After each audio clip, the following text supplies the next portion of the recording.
భారతదేశం ఇండియాలో అందమైనటువంటి కాశ్మీర్ లోయలని, కొండలని, గుట్టలని, నదులని, పక్షులని, జంతువులని, ఆపిల్ తోటల్ని, కాశ్మీర్ అందాలని ఆస్వాదించడానికి వెళ్ళినటువంటి టూరిస్టుల్ని, మన భారతదేశ టూరిస్టుల్ని, రకరకాల రాష్ట్రాల నుంచి వెళ్ళినటువంటి వ్యక్తుల్ని, దాంట్లో కొంతమంది విదేశీయులు కూడా ఉన్నారంట, వాళ్ళందరినీ పాకిస్తాన్కు సంబంధించినటువంటి లష్కరే తోయబ్కు సంబంధించినటువంటి గ్యాంగ్ చంపినట్టు నేనేదో వార్తల్లో చూశాను. ఖబర్దార్, పాకిస్తాన్ లష్కరే తోయబా గూండా నా కొడుకులారా, మీకు చేతనైతే డైరెక్ట్ కొట్లాడాలరా మా జవాన్లతోని. మీకు నిజంగా దమ్ముంటే, మీ జీల దమ్ముంటే పాకిస్తాన్ బోషిడికే గలరా, మీకు దమ్ముంటే మా జవాన్లతో ధైర్యంగా కొట్లాడాలరా. మీరు కాశ్మీర్ అందాలను చూడడానికి వచ్చినటువంటి టూరిస్టులను చంపడం పిరికి పందుల చర్యరా ఇది. మొగతనం డైరెక్ట్ కొట్లాడాలరా. మొగోళ్ళందరినీ కాల్చారు కదా, మీరు ఆడవాళ్ళని కాల్చలే కదా, మీకు కొట్లాడాలరా. దేశం అంటే నరేంద్ర మోడీ కూడా కాదు రే, మీరు నరేంద్ర మోడీ మీద ద్వేషం నింపుకొని మా భారతీయులను చంపుతారా, మా హిందువులను చంపుతారు, మా క్రైస్తవులను చంపుతారు, మా ముస్లింలను చంపుతారా? ఇంత ధైర్యం రా మీకు? కాబట్టి ఖబర్దార్, పాకిస్తాన్ గుండాలారా, పాకిస్తాన్ తీవ్రవాదులారా, భారతదేశ ప్రజలు ఒక్కసారి తిరగబడితే గనక ఒక్క నా కొడుకు మీ పాకిస్తాన్ లో ఉన్నట్టు ఒక్క మనిషి కూడా మిగలడు. కానీ మాదా సంస్కృతి కాదు. ప్రపంచ మానవాళిని అందరినీ ప్రేమించడం రా మా సంస్కృతి. మా గౌతమ బుద్ధుడు అదే నేర్పించాడు మాకు. మా మహాత్మా పూలే అదే నేర్పించాడు. మా సామ్రాట్ అశోక్ చక్రవర్తి అదే నేర్పించాడు. మా డాక్టర్ బాబాసాహెబ్ అంబేద్కర్ అదే మా మహనీయులు అదే నేర్పించాడు రా. మా దేశంలో ఉన్నటువంటి గొప్ప నీతి ఏంటంటే మేము చీమకు కూడా అని చెయ్యంరా. మంచో చెడు ఒకప్పుడు మనందరం కలిసి ఉన్నాం, నచ్చగా విడిపోయినాం. మీ పని మీరు చేసుకోండి. అంతేగాని నరేంద్ర మోడీ మీద కోపం ఉంటే భారతీయులను చంపుతావురా? నరేంద్ర మోడీ దేశభక్తుడేం కాదు, ఆయనను కూడా చంపొద్దు. మీరు ఆయన మీద ఎందుకు కోపం పెట్టుకుని, ఆయన మీద కోపం పెట్టి పిలుచుకొని మీ ప్రధానమంత్రులను కూర్చోబెట్టుకొని మాట్లాడప్పుడు పిలుచుకొని బిర్యానీ పెట్టారు కదా. మీ ఇమ్రాన్ ఖాన్ బిర్యానీ పెట్టగానే తిన్న 2 నెలలకో 3 నెలలకో భారత జవాన్లు మన పుల్వామాలో 43 మంది జవాన్లు చనిపోయారు. ఇవాళ పోయిండు ఆడ అబుదాబిలో ఏదో వాణిజ్య ఒప్పందం కోసం పోయిండు, ఈడ మా టూరిస్టులను చంపేశారు. అంతకుముందు ఏదో పని మీద పోయిండు, మా విపిన్ రావత్ కెప్టెన్ ని చంపేశారు. నరేంద్ర మోడీ గారు ఎప్పుడు పోయి విదేశీ ఇస్లాం కంట్రీస్ కు పోయి బిర్యానీలు తిని రాగానే భారతదేశంలో తీవ్రవాదులు జనాల్ని చంపుతా ఉన్నారు. ఏంది దీని వెనకాల ఉన్నటువంటి మతలాబ్ ఏంది? ఎవరున్నారు దీని వెనకాల? ఈ దాడులు జరగడానికి గల కారణం ఏంటి? ఎంత దారుణం! ఆమె ప్లీజ్ మా భర్తను వదిలిపెట్టండి, వీలైతే నన్ను చంపండి అని చెప్తే, లేదు మీ ప్రధానమంత్రికి వెళ్ళి చెప్పు, మేమే చంపామని చెప్పు అని ఐడి కార్డులు మరి చెక్ చేసి మరి చంపారంట. అంటే కొంతమంది బీజేపీ వాట్సాప్ సోషల్ మీడియా కేవలం హిందువులనే టార్గెట్ చేసి చంపారని చెప్తాం. తీవ్రవాదానికి హిందువులు, ముస్లింలు, క్రైస్తవులు అని ఉండదు. తీవ్రవాది ఎవరిని చంపుతాడు. ఎందుకు మన గతంలో చూసాం కదా, మన కాశ్మీర్లో స్కూల్ పిల్లల్ని మొత్తం ముస్లింలనే చంపేశాడు తీవ్రవాదులు. మొత్తం ముస్లింలనే చంపేశారు. మీకు ఎగ్జాంపుల్ చెప్తాను. ఇప్పుడు ఇరాన్ ఇరాక్ కొట్టుకుంటుంది, ఇద్దరు ముస్లింసే కదా. ఆఫ్ఘనిస్తాన్ బంగ్లాదేశ్ కూడా కొట్టుకుంటుంది, చంపుకుంటుంది, ఇద్దరు ముస్లింసే. తీవ్రవాదానికి వీడు ముస్లిమా, వీడు క్రైస్తవుడా, వీడు హిందువుడా అని ఉండదు, చంపేస్తారు. ఇదంతా BJP propaganda. ID card check చేశారని ఒక నిజంగా ఐడి కార్డు చెక్ చేసి చంపితే గనక కంపల్సరీ ఇది 100% అట్లా చేసినటువంటి ఎవడైతే ఉన్నాడో పట్టుకొని నిష్పక్షపాతంగా విచారణ చేసి ఎందుకు చేయాల్సి వచ్చింది? ఇప్పుడు విదేశీ నుంచి వచ్చినటువంటి బ్రిటిష్ కొంతమంది ఇంగ్లాండ్ వాళ్ళు ఎక్కడి నుంచి వచ్చారో నేను చదివా, బయట నుంచి ఫారినర్స్ కూడా ఉన్నారు దాంట్లో. ఎందుకు చంపాల్సి వచ్చింది? కాబట్టి భారతదేశంలో ఉన్నటువంటి రాజకీయ పార్టీలన్నీ ముక్త కంఠంతో ఖండించాలి. తీవ్రవాదాన్ని ఎవ్వడు కూడా సమర్థించడు, ఖండించాలి. ప్రపంచం మొత్తం ఖండించాలి. మానవాళి మంచిగా ఉండాలి, మనుషులందరూ బాగుండాలి. అది ఏ మతోన్మాదమైనా, అది హిందూ మతోన్మాదమైనా, క్రైస్తవ మతోన్మాదమైనా, ముస్లిం మతోన్మాదమైనా, లేకపోతే ఏ మతోన్మాదమైనా సరే, మతోన్మాదం కాదు మనకు కావాల్సింది, మత తీవ్రవాదం కాదు కావాల్సింది, మత ఉగ్రవాదం కాదు మనకు కావాల్సింది, మత సామ్రాజ్యం. మనం చూసాం, గతంలో మనం చూసాం, మసీదులను కూల్చేయడం, మందిరాలను కూల్చేయడం, ఇదే రాజకీయ పంచాయతీలు భారతదేశంలో తప్ప మనుషులుగా మనందరం ఐక్యమత్యంతో బతుకుతామనే స్టేట్మెంట్ ఒక్క నాయకుడు ఇయ్యడు. ఇటు ఎంఐఎం ఓడియాడు, ఇటు బీజేపీ ఓడియాడు. పొద్దున్న లేస్తే ఈ నరేంద్ర మోడీ గారు తీసుకొచ్చేటువంటి ప్రజా వ్యతిరేక బిల్లుల వల్ల దేశంలో అన్ని చోట్ల అల్లర్లే, అన్ని చోట్ల. బెంగాల్ అల్లర్ల కారణం నరేంద్ర మోడీ. పంజాబ్ లో రైతులు మేకులు గుచ్చిచ్చి కాళ్లకు వాళ్ళని చిత్రహింసలు పెట్టాడు నరేంద్ర మోడీ. మణిపూర్ మొత్తం మండిపోవడానికి కారణం నరేంద్ర మోడీ. ఈరోజు వద్దంటున్నటువంటి భాషని బలవంతంగా తమిళ ప్రజల మీద రుద్ది వాళ్ళని రోడ్ల మీదకి ఎక్కి పోరాటం చేస్తుంటే వాళ్ళని లాఠీ దెబ్బలు కొట్టిస్తున్నాడు నరేంద్ర మోడీ. భీమా కోరేగాంలో పంచాయతీ పెట్టాడు నరేంద్ర మోడీ. ఛత్తీస్గఢ్ లో పంచాయతీ పెట్టాడు నరేంద్ర మోడీ. కాశ్మీర్ లో ఈరోజు ప్రజలకు హక్కులు లేకుండా చేశాడు. చెప్పండి, ఎక్కడ హిందూ ప్రధాని అయినటువంటి నరేంద్ర మోడీ పాలనలో హిందువులకు రక్షణ లేకుండా పోయింది. 80% మంది హిందువులకు రక్షణ లేకుండా పోయింది నరేంద్ర మోడీ పరిపాలన అవగాహన లోపం వల్ల.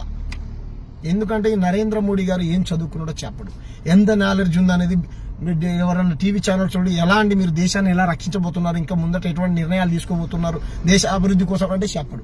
ఎందుకంటే ఆయన ఇంటర్వ్యూలు అక్షయ్ కుమార్ కు, కంగనా రనౌత్కి ఇస్తాడు. దేశంలో ఉన్నటువంటి ఇంటలెక్చువల్ జర్నలిస్టులకు ఇయ్యడు. కంగనా రనౌత్, అక్షయ్ కుమార్ బీజేపీ కార్యకర్తలు, వాళ్ళకి ఇంటర్వ్యూ ఇచ్చేది ఎవరు? మనల్ని ఎవరు కాపాడాలి? మనం ప్రధానమంత్రిని ప్రజాస్వామ్య ప్రక్రియలో ఎన్నుకున్న ఆ ప్రధానమంత్రి మన కోసం పనిచేయట్లే. ఆదానీల కోసం, అంబానీల కోసం దేశంలో ఉన్నటువంటి సంపద మొత్తం వాళ్ళకి కాశ్మీర్ మొత్తం కాశ్మీర్ మొత్తం ఆదాని కొనేసుకున్నాడు.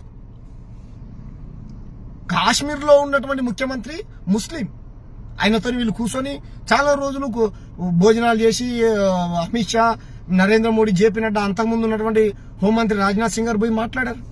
అక్కడ ఉన్నటువంటి సమస్యలు తెలుసుకోవాలి కదా. కాశ్మీర్ ప్రజల్ని మనం కాపాడుకోవాలి కదా, కాశ్మీర్ని మనం ఇది చేసుకోవాలి కదా.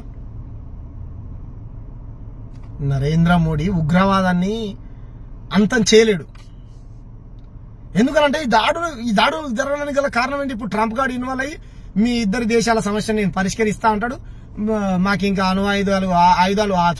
ఆయుధాలు కావాలని ఇండియాతో ఒప్పందం చేసుకుంటాడు, పాకిస్తాన్ తో ఒప్పందం చేసుకుని వాళ్ళకి అమ్ముతాడు, మనకు అమ్ముతాడు.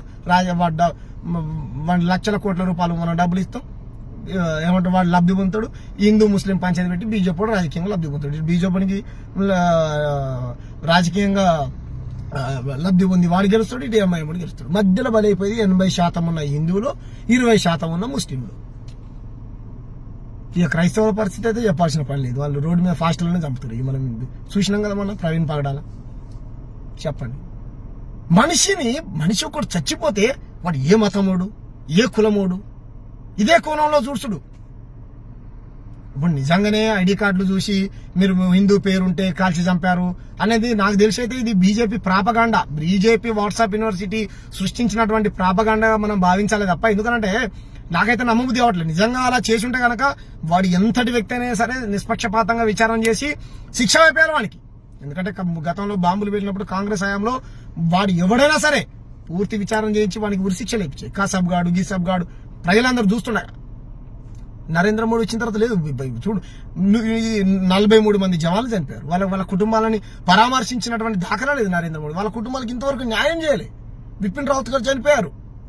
మన అభినందన్ గారు పాకిస్తాన్ లో చిక్కిపోతే నరేంద్ర మోడీ ట్రంప్ గారు నా దోస్తు ఆయనతో మాట్లాడుతున్నాడు. ఇప్పుడు దోస్తు అడిగిపోయిండు, ఉగ్రవాదాన్ని అంతం చేస్తానటువంటి. అప్పుడు బరాక్ ఒబామా గారేమో అప్పుడున్నటువంటి పేరేం పేరు, వాడిని పట్టుకొని జ్వరబడి పట్టుకొని చిక్కాలు చంపారు. 43 మంది జవాన్లను చనిపోతే ఇంత చచ్చిపోతే మరి ట్రంప్ గారితో మాట్లాడి ఎవరు చంపించిండు ఏందన్నా ఎందుకు నువ్వు చేయవు నరేంద్ర మోడీ?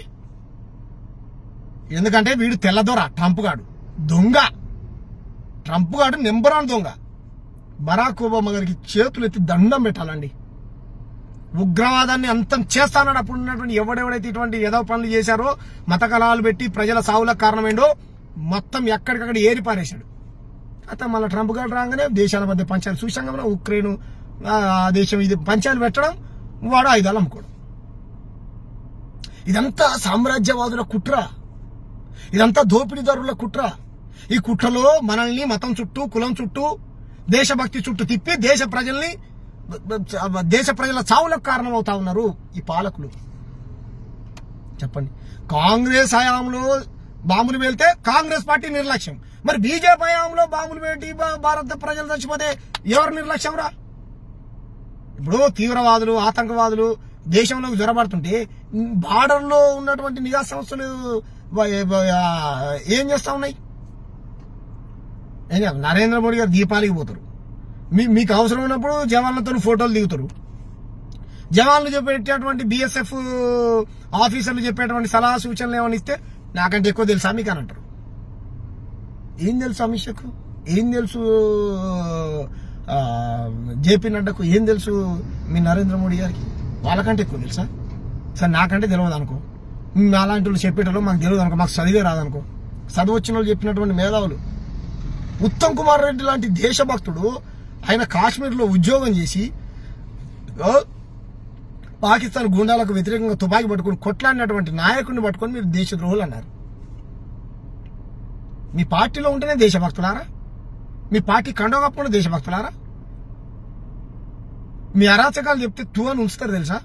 కర్ణాటకలో హిజాబ్ అని చెప్పేసి బజరంగ్ దళ్ కు ఆర్ఎస్ఎస్ కు సంబంధించిన కార్యకర్తలు బుర్కాలు వేసుకొని హిందూ మహిళల మీద పెండలేసి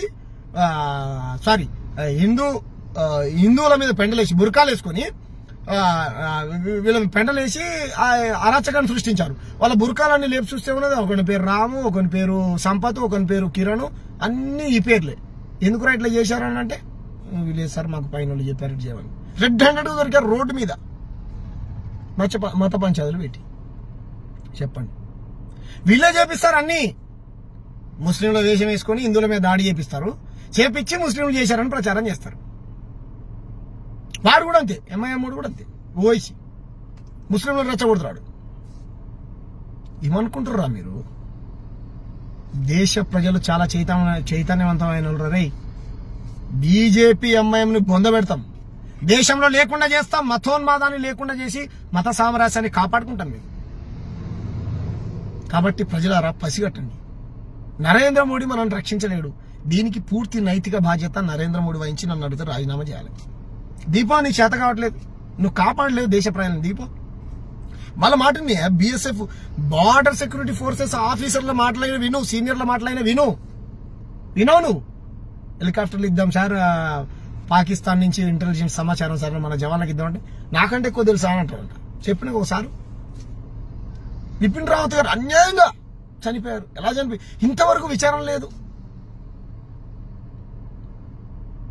నీ పాలనలో హిందువులకు రక్షణ లేదు, భారత జవాన్లకు రక్షణ లేదు, భారత టూరిస్టులకు రక్షణ లేదు, క్రైస్తవుల రక్షణ లేదు, ముస్లింల రక్షణ లేదు, దళితులకు రక్షణ లేదు, ఆదివాసుల రక్షణ లేదు, ప్రజాస్వామ్యానికి రక్షణ లేదు, ఎవ్వరికి రక్షణ లేదు. అంబానీ ఆదానులకు మాత్రం మంచి Z+ సెక్యూరిటీ. మేము పెట్టుకోలేం కదా అంత పెద్ద సెక్యూరిటీ. చెప్పండి, దీనికి బాధ్యత ఎవరు వహించాలి? తీవ్రవాదాన్ని తీవ్రంగా దేశ ప్రజలు కాదు ప్రపంచంలో ఉన్నటువంటి మనుషులందరూ ఖండించాల్సిందే. ఖబర్దార్ పాకిస్తాన్, నాకు బూతులు వస్తున్నారే, మీకు దమ్ముంటే మాతో కొట్లాడనరా, మా జవాన్లతోని ధైర్యంగా కొట్లాడండి. మీకు దమ్ముంటే కొట్లాడనరా. ఈ దేశం కోసం ప్రాణాలు ఇవ్వడానికి మా జవాన్లు సిద్ధంగా ఉండి మీతో కొట్లాడతారా. కానీ మేము హింసను కోరుకోంరా, మేము హింసను కోరుకోం, హింసను కోరుకునే వాళ్ళం కాదు మేము. మా గౌతమ బుద్ధుడు హింస చేయొద్దన్నాడు. మా సామ్రాట్ అశోక్ చక్రవర్తి రే నాయన మీకంటే అసలు ముద్ర నాయన, మీ చెప్పలు మరి ఎంత గొప్ప దేశం తెలుసారా మాది, ఇంత గొప్ప మా దేశం పైన మీకు దాడులు చేయాలని ఎందుకు? మీకు నరేంద్ర మోడీ గారి మీద కోపం ఉంటే కూర్చొని పిలుచుకొని అప్పుడు బిర్యానీ పెట్టారు కదా, మాట్లాడుకోర్రి. ఆయన మీద కోపం ఉంటే ఆయన కూడా కొట్టకండి తిట్టకండి, ఎందుకంటే మా ప్రధాని ఆయన. మాట్లాడుకుంటారా నాయన, వాడెవడో మసీదులను కూల్చేస్తాంట మా దేశ ప్రజలను చంపేస్తా అంట. అరబ్బే ఖురాన్ చదవాలి నా మీది ఎందుకురా? ఎందుకు చదవాలి ఖురాన్? ఖురాన్ ముస్లింలు చదవాలి, భగవద్గీత హిందువులు చదవాలి, బైబిల్ క్రిస్టియన్లు చదవాలి. ఏ మతాన్ని ఎవరికి నచ్చిన మతాన్ని వాళ్ళు విశ్వసించుకోవచ్చు, చదువుకోవచ్చు. ఇది ఎక్కడ తీవ్రవాదం రా? వాళ్ళు కూడా అంతే బలవంతంగా భగవద్గీతని నడి రోడ్డు మీద ఒక ఫాస్టర్ చేతిలో పెట్టి అదొక రకమైన తీవ్రవాదం. బలవంతంగా బొట్లు పెట్టి వాడేమో బలవంతంగా ఖురాన్ చదవమని, వీడేమో బలవంతంగా కాషాయ బొట్లు పెట్టి జై శ్రీరామ్, చర్చి ముందుకు పోయి జై శ్రీరామ్, మసీదు ముందుకు పోయి జై శ్రీరామ్. వీడు ఎమ్మాడు అక్కడికి పోయి ఈ జెండాను ఎగిరేయడం, పతంగి జెండాను రామ మందిరం ముందుకు పోయి వీటన్నిటి కారకులు ఎవరు? దేశ పాలకులు. ఓట్ల కోసం ప్రజల మధ్య మత ఘర్షణలు సృష్టించి హిందువుల్ని ముస్లింని సపరేట్ చేసి ప్రజా సమస్యల్ని తప్పుదో పట్టించి పరిపాలన సరిగ్గా చేయకుండా దేశాన్ని అభివృద్ధి చేయకుండా ఎంతసేపు మతం చుట్టూ కులం చుట్టూ చర్చను తిప్పి దేశ ప్రజల మైండ్ ని ఎక్కడికక్కడ నాశనం చేస్తామని దేశాన్ని మీరు ఒక కాలేజ్ మీద, స్కూల్ మీద, ఒక హాస్పిటల్ మీద, అభివృద్ధి మీద, ఒక నేచర్ మీద, ఆరోగ్యం ఏం ధ్యాస లేదు మీకు. ఎంతసేపు గుళ్ళ చుట్టూ, మసీదుల చుట్టూ, చర్చిల చుట్టూ చర్చ తిరగాలి. కాబట్టి దేశ ప్రజలారా మీరందరూ పసిగట్టండి. పసిగట్టి ఈ అల్లర్లకు కారణం ఎవరు? మీరు చూడండి, నేను ఇంతకుముందు చెప్పినట్టు ప్రతి అల్లర్లకు కారణం ఈ మతోన్మాద పార్టీలే. అది ఎంఐఎం కావచ్చు, బీజేపీ కావచ్చు, ఎంఐఎం కావచ్చు. ఇప్పుడు కాంగ్రెస్ హయాంలో ఇటువంటి జరిగినప్పుడు కాంగ్రెస్ ప్రభుత్వం బాధ్యత వహించాలన్నటువంటి బీజేపీ నాయకులు మరి మీ హయాంలో ఇన్ని దాడులు బైమాగాము, కోరేగాము, మాలేగాము, పుల్వామా, ఇప్పుడు లదాఖ్, లేకపోతే ఈరోజు జరిగినటువంటిది వందలు ఇట్లాంటి మరి ఈ దాడులకు ఎవరు బాధ్యత వహించాలి? అప్పుడు అల్లం ఇప్పుడు బెల్లమా? మీరు మాట్లాడే మాటలు మీకన్నా అర్థమవుతున్నారా? వాట్సాప్ యూనివర్సిటీ మీకే చెప్పేది. ఇంకెన్ని రోజులు రా మోడీ గారిని కాపాడే ప్రయత్నం చేస్తారు? పరిపాలన చేయండి రా, మేము కూడా ఓట్లేస్తాం. నేను పార్టీలో ఉన్నప్పటికీ కూడా ఈ మాట చెప్తున్నా. చూడు, అంత ప్రేమరా మాకు దేశం అంటే. ఈ దేశం మాది. ఈ దేశంలో ఉన్నటువంటి ప్రజలం మీ మూలవాసనం. ఈ దేశం మాది. గట్టిగా మాట్లాడితే నాది చెప్పు. మేము నరేంద్ర మోడీ చేత కాబట్టి దీపం అని చెప్పు. వీసీకే కార్యకర్తలను కాపాడతాం. ఈ దేశ ప్రజల్ని వీసీకే కార్యకర్తలను మేము కాపాడతాం. పాకిస్తాన్ గూండాలని తరిమి కొడతాం. కాళ్ళు లోపల పెడితే ఇరిసి పడేస్తాం. కాళ్ళని నాకు కొడుకురా నవ్వుకొని.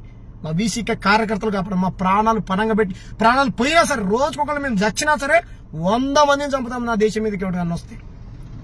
ఉగ్రవాదులు అంత గొప్ప దేశభక్తులు మేము. మీకు లేదు దేశభక్తి.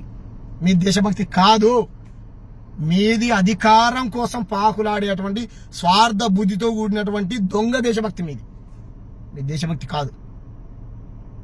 కాబట్టి ప్రజలందరూ దీన్ని పసిగట్టాలని, చనిపోయినటువంటి కుటుంబాలకు నా ప్రగాఢ సానుభూతిని తెలియజేస్తూ వారి ఆత్మకు శాంతి చేకూరాలని, భగవంతుడు వాళ్ళని చల్లగా చూడాలని, ఇటువంటి దాడులు మళ్ళా జరగకుండా ఉండాలని, భారతీయులందరూ ఈ దాడిని తీవ్రంగా ఖండించాలని అన్ని రాజకీయ పార్టీలు, ప్రజా సంఘాలు, ప్రతి ఒక్క పౌర సమాజం మొత్తం, ప్రపంచ మానవాళి మొత్తం తీవ్రంగా ఖండించాలని, మనుషులందరూ మంచిగా ఉండాలని మనస్ఫూర్తిగా కోరుకుంటూ ఆ కుటుంబాలని ప్రభుత్వమే ఆదుకోవాలని, నరేంద్ర మోడీ గారే ఆదుకోవాలని, గతంలో దేశం కోసం ప్రాణాలు ఇచ్చినటువంటి జవాన్లని, ఈరోజు పాకిస్తాన్ తీవ్రవాదుల చేతిలో చనిపోయినటువంటి దేశ ప్రజల్ని, విదేశీయులుంటే వాళ్ళని, క్రైస్తవులున్నా, ముస్లింలున్నా, హిందువులున్నా, ఎవరినైనా సరే వాళ్ళ కుటుంబానికి అండగా నిలవాలని మనస్ఫూర్తిగా కోరుకుంటా ఉన్నాను. Thank you. జై భీమ్, జై భారత్, జై సంవిధాన్. జోహార్ భారత్ జవాన్లకు, జోహార్ ఉగ్రవాదుల చేతిలో అమరులైనటువంటి నా దేశ టూరిస్టులకు.